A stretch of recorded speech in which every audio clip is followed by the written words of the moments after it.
Hello friends and welcome to the Hindu editorial analysis for 25th of October 2023। तो शुरू करते हैं आज के एडिटोरियल एनालिसिस। कल के लिए अगर लोग कल के लिए कह रहे हैं कि कल वीडियो नहीं आया है तो सुन लीजिए, कल कोई एडिशन जो है द हिंदू का पब्लिश नहीं हुआ था, तो इसलिए जो है वीडियो भी नहीं बन पाई है। आज देखते हैं आज के एडिटोरियल में क्या है। First is crossing a line, the government should desist from politicising the bureaucracy. तो जो सेंटर है उसने बोला कि सभी डिपार्टमेंट्स को जो है बोला है कि डिप्लॉय कीजिए ऑफिसर्स को to showcase its achievements across the country down to the village level through a road show, जिसका टाइटल रखा है विकसित भारत संकल्प यात्रा, और जो कि नवंबर 20 से जो है जनवरी 25 2024 तक चलाई जाएगी। ठीक है ना। इसमें जो मेनली जो जॉइंट सेक्रेटरीज है, डायरेक्टर्स और जो डेप्यूटी सेक्रेटरीज हैं वो जो है उनको रथ प्रभारीज यानी कि जो चैरियट इंचार्ज जो है वो रोड शो के लिए बनाया गया है। और सेपरेटली जो मिनिस्ट्री ऑफ डिफेंस है उसने 822 सेल्फी पॉइंट जो है वो भी सेटअप किए हैं, जहाँ पे सिटीजन जो है वो सेल्फी ले सकते हैं with picture of prime minister. ठीक है ना। तो जो अपोजिशन पार्टीज हैं वो ये कह रहे हैं कि they called out the government for this brazen politicisation of the bureaucracy and the military. ये जो पॉलिटिसाइजेशन किया जा रहा है ब्यूरोक्रेसी और मिलिट्री का, उसको बोला गया है ये सही नहीं है। इंडिया कॉन्स्टिट्यूशनल स्कीम जो है गवर्नेंस की, it envisages the separation of power among the three arms of the state, executive, judiciary और लेजिस्लेचर, तीनों के भी सेपरेशन ऑफ पावर्स की बात करता है। और साथ में एक लाइन ऑफ सेपरेशन भी है ब्यूरोक्रेसी और मिलिट्री के बीच फ्रॉम द पॉलिटिकल एग्जीक्यूटिव से। लेकिन दोनों ही जो ब्यूरोक्रेसी और मिलिट्री हैं वो स्ट्रिक्टली बेशक कंट्रोल में आती हैं पॉलिटिकल एग्जीक्यूटिव है, लेकिन इंसुलेटेड है वो पार्टीशन पॉलिटिक्स से। ठीक है ना। और ऑथर ने भी बोला कि in fact the extensive election process जो होता है इंडिया में वो इसी वजह से रिटेन हो, जो इसकी क्रेडिबिलिटी है उसी वजह से रिटेन करता है, क्योंकि जो ब्यूरोक्रेटिक इम्पार्शलिटी है जो डिमांड की जाती है सिस्टम के द्वारा वो मेंटेन की जाती है मेनली इलेक्शन प्रोसेस में। लेकिन ये जो इन्वॉल्वमेंट है, जो मिलिट्री का इन्वॉल्वमेंट है किसी भी तरह का हो, चाहे वो डोमेस्टिक पॉलिटिक्स में इन्वॉल्वमेंट रहेगा, तो उसको एक एनाथीमा कंसिडर किया जाएगा, क्योंकि सिविल और मिलिट्री ऑफिसर जो होते हैं उनको एक्सपेक्ट किया जाता है कि वो they will remain loyal to the government elected by the citizens regardless of their personal ideological inclination. उनका पर्सनल आइडियोलॉजिकल इंक्लिनेशन क्या है उसके रिगार्डलेस जो है उनको जो है लॉयल रहना पड़ता है जो भी इलेक्टेड गवर्नमेंट है, जो सिटीजन इलेक्ट किए उसके प्रति। ठीक है ना। तो ये जो चीज की है, इसका ऑथर ने कहा है कि ये हो सकता है डैमेज करे, और ये रिवर्सिबल डैमेज भी हो सकता है, लॉन्ग टर्म में ये हो सकता है ये इफेक्ट करे। ठीक है ना। मिनोज नो मोर, तो ये वर्ल्ड कप के रिगार्डिंग है कि जो अभी एक दो जो उलटफेर देखने को मिले हैं हमें वर्ल्ड कप में, जैसे नीदरलैंड्स ने हराया था पीछे साउथ अफ्रीका को, और भी अफगानिस्तान ने पाकिस्तान को हराया। तो लोअर रैंक टीम जो है जो हाई रैंक टीम्स को हरा रही हैं, उससे जो इम्पैक्ट देखने को मिल रहे हैं उसके यहाँ पे रिगार्डिंग बात की है। ठीक है ना। लीड एडिटोरियल देखते हैं आज का क्या lead article, an India Canada bonding that is danger of snapping. तो इंडिया और कनाडा के बीच आपको पता है डिप्लोमेटिक जो इश्यूज चल रहे हैं उसके रिगार्डिंग ये है। तो ओथर ने यहीं पे बोला कि इस ये जो इवेंट चल रहा है अगर इसको जल्दी से जल्दी एड्रेस नहीं किया गया इन डिप्लोमेटिक टाइज में जो गैप्स आ रहे हैं या इश्यूज चल रहे हैं, तो इससे जो डायस्पोरा है और बेसिकली जो सिटीजन है वो अफेक्ट होने वाले हैं। तो सेंसस कनाडा के अगर 2021 सेंसस की बात करें तो ओथर ने यहाँ पे बोला कि लगभग 1.86 मिलियन पीपल इंडियन ओरिजिन के जो है वो कनाडा में रहते हैं, जिसमें 5% जो है वो कंट्रीब्यूट कंट्री का जो 3699 मिलियन पॉपुलेशन है कनाडा की उसका पार्ट है वो। और उसके साथ साथ जो 32 मिलियन स्ट्रॉन्ग जो ग्लोबल इंडियन डायस्पोरा उसका 5.8% कहाँ रहता है, वो कनाडा में रहता है। तो ये डाटा आप याद रख सकते हैं कि कनाडा में कितना ज्यादा जो है मतलब लोग रहते हैं। उसके बाद ऑथर ने यहाँ पे ये भी बोला है कि जो पीआरस हैं, पीआरस मतलब हो गया यहाँ पे representatives and diaspora members in developed countries such as Canada are the source of investments in both countries। ये दोनों ही चीजें हैं। ये आपके सिर्फ आप इसको ऐसे मत देखिए कि वहां पे वो सिर्फ रह रहे हैं, वहां पे वो सोर्स ऑफ इन्वेस्टमेंट ही है, दोनों ही कंट्रीज के लिए वो करते हैं। ठीक है ना। तो ओथर ने यहाँ पे कंक्लूड तो बात बताई, और यहाँ पे ओथर ने भी एक जो हिस्ट्री का एक एग्जांपल भी दिया है यहाँ पे कि जो ट्रेजिक इंसिडेंट हुआ था 23 मई 1914 को, और इसका नाम आपको सबको पता होगा, जो एसएस कोमागाता मारू शिप था वो वैंकूवर पोर्ट पे आया था। उसमें 376 इंडियन पैसेंजर्स थे जिनको एंट्री डिनाई कर दी थी ब्रिटिश कॉलोनियल रोज की वजह से। ठीक है ना। और वो वापस चला गया था सिर्फ। तो मई 2014 को जो है स्टैंप इशू की गई थी इसके रिगार्डिंग, जिसमें कमेमोरेट किया गया था 100th एनिवर्सरी को अराइवल ऑफ एसएस कोमागाता मारू। तो ये रिलीज की थी कनाडा पोस्ट ने। ठीक है ना। फिर मई 18 2016 को जो पीएम थे कनाडा के, उन्होंने एक फॉर्मल स्टेटमेंट भी डिलीवर की थी जिसमें उन्होंने अपोलॉजी जो है स्टेटमेंट में दी थी before the house of Commons for कोमागातामारू incident. तो ये दोनों इवेंट दिखाते हैं कि उस टाइम पे आपने उसको एक तरह से आपने एड्रेस किया, ठीक है ना? इम्पैक्ट ऑन पीपल टाइज, जाहिर सी बात ये है कि ये जो बॉन्डिंग होती है, ठीक है ना, it seems to be on the brink of snapping, ये बॉन्डिंग खत्म होती दिख रही है। अनफॉर्चुनेटली जो प्रेजेंट डिप्लोमेटिक टेंशंस है वो ऐसा लग रहा है कि अंडरमाइन कर रहे हैं जो ऑब्जेक्टिव है 19 इसका, global compact for safe orderly and regular migration, जो कि सेफ ऑर्डरली और रेगुलर माइग्रेशन की बात करता है। और it have cast a shroud over migrants and the diaspora in terms of uncertainty about their own status in Canada and India। तो इसमें कहीं ना कहीं इस चीज को वो इफेक्ट करने वाला है, ठीक है ना? तो वही है, ऑथर ने कहा है कि कोई भी डिले होता है, ठीक है ना, रिजोल्व करने में जो टेंशन है, तो it could damage the values of trust, time and loyalty in their deep migrant and diaspora links. इस चीज को वो कहीं ना कहीं अफेक्ट करेंगे, ट्रस्ट को, जो टाइम है, लॉयल्टी है, उनके जो माइग्रेंट्स में और डायस्पोरा लिंक्स में, उनको कहीं ना कहीं इफेक्ट जरूर करेगा ये डिले, ठीक है ना? The present and future of Dalit politics, तो ये सोशियोलॉजी का आर्टिकल है, आप इसको सोशियोलॉजी के पॉइंट ऑफ व्यू से समझ सकते हैं। जिनका सोशियोलॉजी ऑप्शनल है वो देख सकते हैं। ये डायरेक्टर रहे हैं GB Pant social science institute के, सोशल साइंटिस्ट भी हैं। तो उन्होंने ये बोला है, बेसिकली ये बोल रहे हैं कि जो दलित पॉलिटिक्स है इंडिया में, वो वेरियस इंडिपेंडेंट दलित पॉलिटिकल पार्टीज के साथ जो है शुरू हुई थी, ठीक है ना, इवॉल्व हुई है। जैसे रिपब्लिकन पार्टी की बात की उन्होंने, बहुजन समाज पार्टी की बात की, और बाकी और पॉलिटिकल पार्टी की भी बात की है, जो कुछ साउथ की भी पार्टी का यहाँ पे जिक्र किया है। लेकिन जो क्वेश्चन है जो अक्सर पूछा जाता है वो ये है कि whether there is any future for independent Dalit politics India, या दलित पॉलिटिक्स का, इंडिपेंडेंट जो पॉलिटिकल पार्टीज है दलित, उनका कोई फ्यूचर है या नहीं है। तो जो क्रिटिकल एंगेजमेंट है, ये जो प्रेजेंट और फ्यूचर दलित पॉलिटिक्स इंडिया में, उसकी जरूरत है। उसने बोला है डिक्लाइन की बात कही है कि जो इंडिपेंडेंट पॉलिटिकल पार्टीज है उनका डिक्लाइन देखने को मिल रहा है, कि जो ये जो पार्टीज थी जिनके ऊपर बात की, इन्होंने एक इंपॉर्टेंट रोल प्ले किया किसमें, दलित के एम्पावरमेंट को एनेबल करने में, ठीक है ना, इंडिया में। और दूसरा उन्होंने कल्टीवेट किया था असर्टिव कॉन्शियसनेस को अमंग दलित, जिसकी वजह से क्या होता, जो नंबर ऑफ लीडर्स या कार्डर्स जो हैं वो राइज कर पाए दलित कम्युनिटी में। लेकिन अभी अगर प्रेजेंट सिनेरियो में देखें तो there is has been a decline in their organisational capacities and electoral performance, दोनों ही चीजों में डिक्लाइन देखने को मिलता है। फ्रेगमेंटेशन है वहां पे, और डिजर्शन भी देखा गया है लीडर्स के द्वारा, ठीक है ना। बहुत काफी सारे दलित लीडर जो हैं वो या तो डोमिनेंट जो रीजनल और नेशनल पॉलिटिकल पार्टी है उनकी तरफ चले गए हैं, या फिर और उन्होंने वही इलेक्शंस में टिकट के लिए एंगेज कर रहे हैं, ठीक है ना, पोस्ट के लिए एंगेज कर रहे हैं, या पॉलिटिकल पोजीशंस के लिए एंगेज कर रहे हैं, या फिर अपने खुद के उन्होंने अपने अपने अलग अलग ग्रुप बना लिए हैं, ठीक है ना। तो उतने बोले most independent political Dalit political party have not been able to respond to the changing aspirations and identity quest by the sections of Dalit community, इस चीज को एड्रेस नहीं कर पा रही हैं।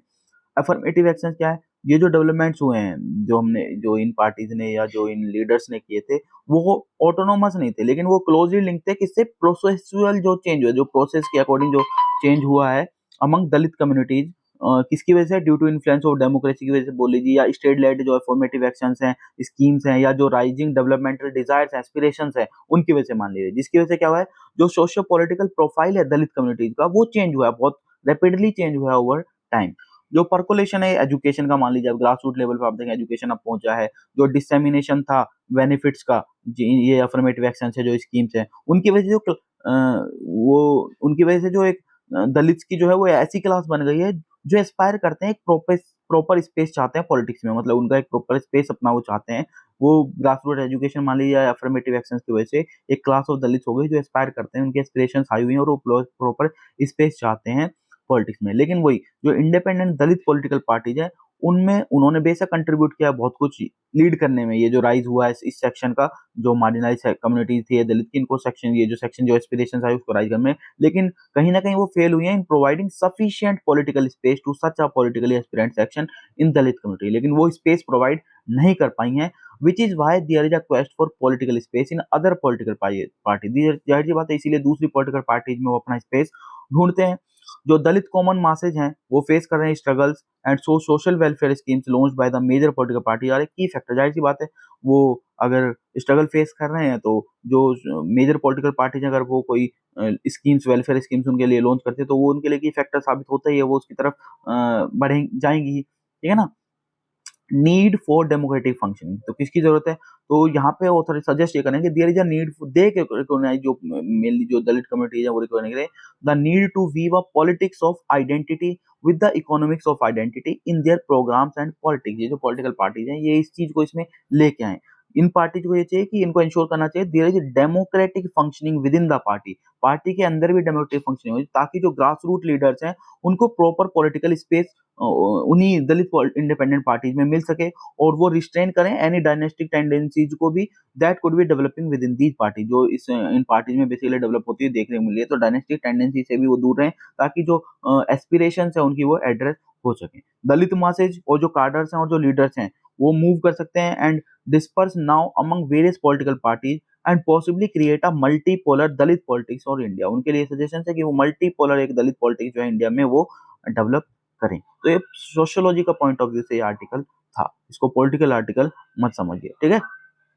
ओपिनियन में आ जाए, mitigating tragedies in the Himalayan region. तो हिमालयन रीजन काफी कई दिनों से जो है न्यूज में चल रहा है, और हमने ग्लेशियर लेक आउटबर्स्ट की भी बात की, वो फिनोमेना बढ़ गए हैं और जो रिस्क हैं वो भी बढ़ गए हैं। तो और उतने यहाँ पे बोला कि ये सब जो इवेंट्स होते हैं, जो फ्लैश फ्लड्स बोल लीजिए या ग्लोव होते हैं, वो कोई ऐसा इंडिपेंडेंट नहीं है, वो एक चेन ऑफ इवेंट्स होती है, और जिसको प्रेडिक्ट करना पाना जो है वो इतना आसान नहीं होता है, उसके अपने अलग अलग चैलेंज है। जो एग्जैक्ट कॉम्बिनेशन चाहिए इन इवेंट्स की कोज का, वो अभी भी असरटेन करना है। मॉनिटरिंग इक्विपमेंट जो है वो उन्होंने रिपोर्ट ये किया कि हायर देन नॉर्मल टेम्परेचर जो हैं वो एक 0 to 5 degree Celsius in the 4 days that data was received exceptionally warm for harm Himalayan glaciers. वो एक रीजन हो सकता है, उन्होंने एक्सेसिवली जो वार्मिंग की थी उसकी बात, उसकी वजह से हो सकता है। जो हिमालयन रीजन है वो हम जानते हैं कि ससेप्टेबल है रेंज ऑफ हाइड्रोमीटोलॉजिकल टेक्टोनिक क्लाइमेट और ह्यूमन इंड्यूस्ड माउंटेन हजार्ड्स के लिए। इसमें तो कोई नहीं है, ये सब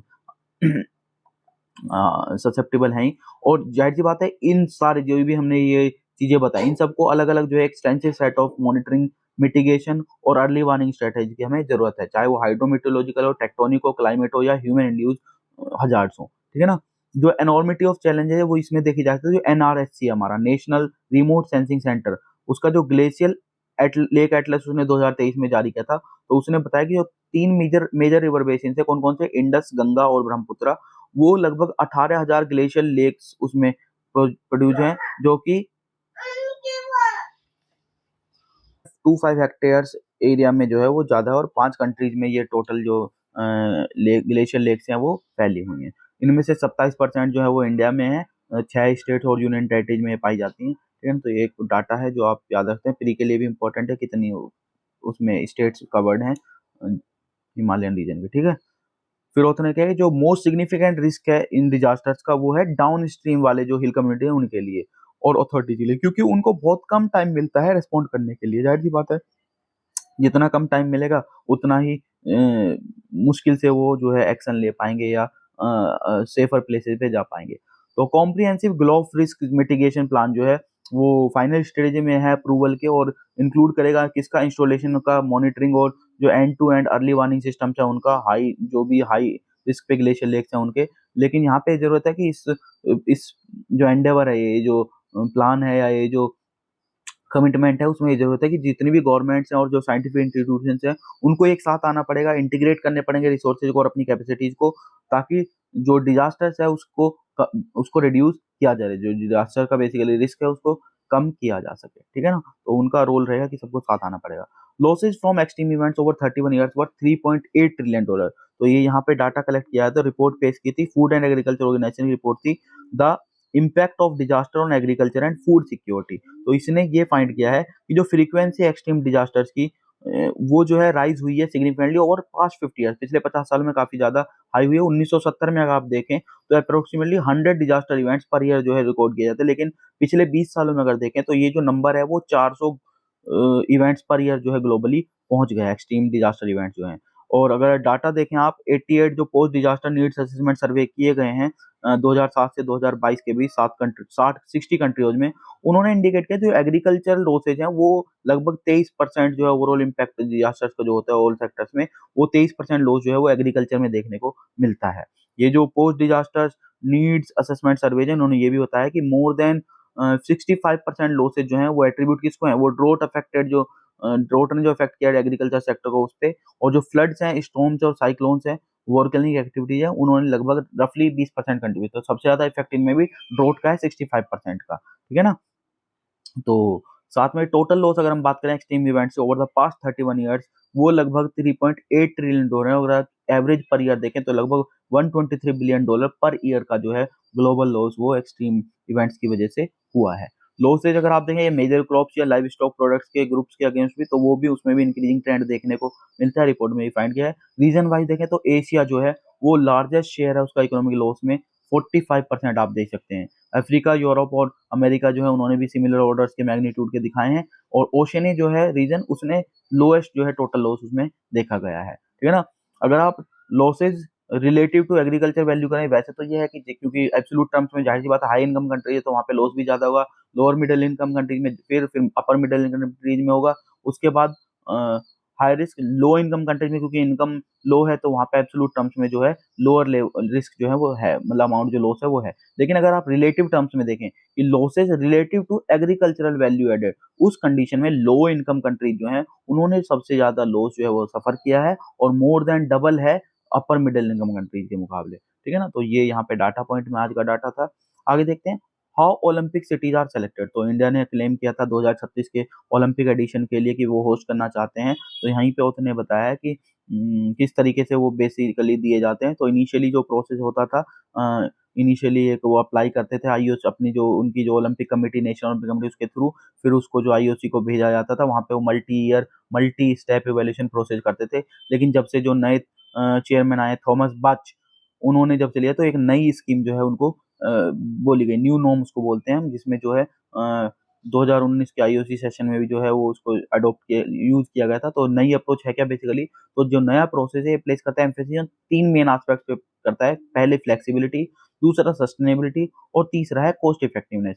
और जो मोटो है वो ये है कि games adept to the region does not adept to the games, मतलब गेम्स को रीजन के हिसाब से अडेप्ट कर लेना चाहिए, ना कि रीजन को गेम्स के हिसाब से अडेप्ट करना है, ठीक है ना। तो यही चीज है, थॉमस बाच जो बने थे उन्होंने दो एजेंडा 2020 में वही था, एक नया रोड मैप जो है फ्यूचर ओलंपिक मूवमेंट के लिए तैयार किया था। और in order to ensure the long term sustainability of the infrastructure and to avoid any public backlash, host are encouraged as far as possible to use existing and temporary venues. इनको use करने के लिए उनको किया है, जिससे cost effectiveness आई, sustainability भी आएंगी। आप बिल्कुल नई सिरे से नई वो तैयार नहीं कीजिए, ऐसा कोई जरूरी नहीं है। तो इंडिया के अलावा और किन कंट्रीज ने बिड होस्ट की है, तो चार जो नेशन है उन्होंने की है, इंटरेस्टेड दिखाया है। एक तो मैक्सिको है जो कि 4 सिटीज में स्प्रेड की है, ये मैक्सिको सिटी, ग्वादलाजरा और मॉन्टरेरी एंड तिजुआना। वहीं इंडोनेशिया ने किया है, अपनी नई कैपिटल जो उसका नुसानतारा है वहां पे उसको बोला है, हालांकि ये अभी भी अंडर कंस्ट्रक्शन है। साथ में तुर्की ने इस्तांबुल के लिए, और पोलैंड ने वॉर्सो सिटी के लिए जो है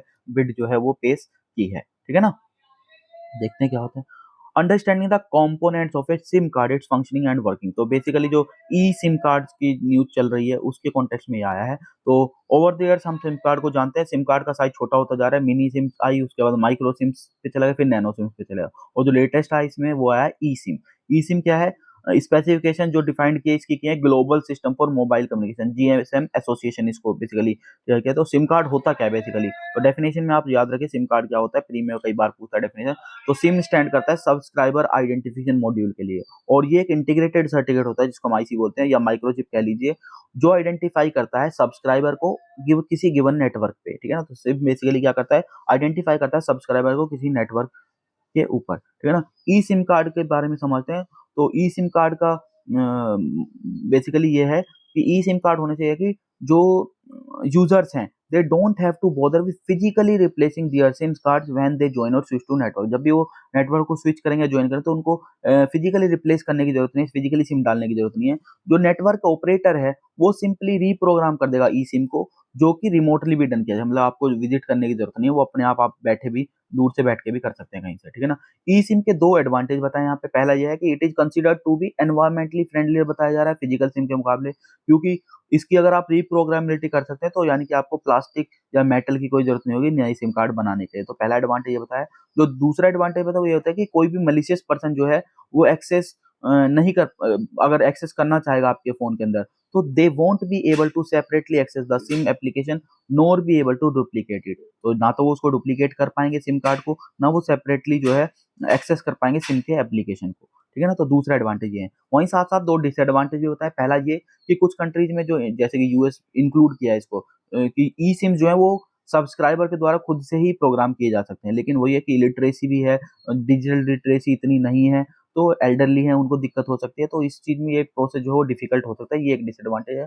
दूसरा डिसएडवांटेज ऑथर ने साइड किया वो ये है कि इन थ्योरी ये अलाउ करती है नेटवर्क ऑपरेटर्स को टू ट्रैक सब्सक्राइबर्स डाटा को ट्रैक करना, इनसाइड ऐप्स को भी ट्रैक कर सकता है डिवाइस पे क्या-क्या है और स्पेशली जो डाटा प्राइवेसी लॉ है, उनकी कोई ऐसा है नहीं कि डाटा प्राइवेसी आपने लॉ बनाया है, उनके एब्सेंस में जो है, ये सब चीज़ें ऑपरेटर जो है नेटवर्क ऑपरेटर है वो एक तरह से उसके प्राइवेसी में झाँक सकता है, उसके ऐप्स देख सकता है, जो सब्सक्राइबर डाटा है उसको भी वो देख सकता है। तो ये 2 डिसएडवांटेज हैं जो हैं, ठीक है ना?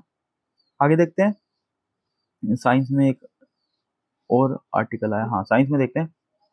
What separates classical and quantum quiz. तो डिटरमिनिस्टिक क्वेज़ का मतलब ये होता है कि जो फ्यूचर है वो प्रेडिक्ट किया जाता है कब?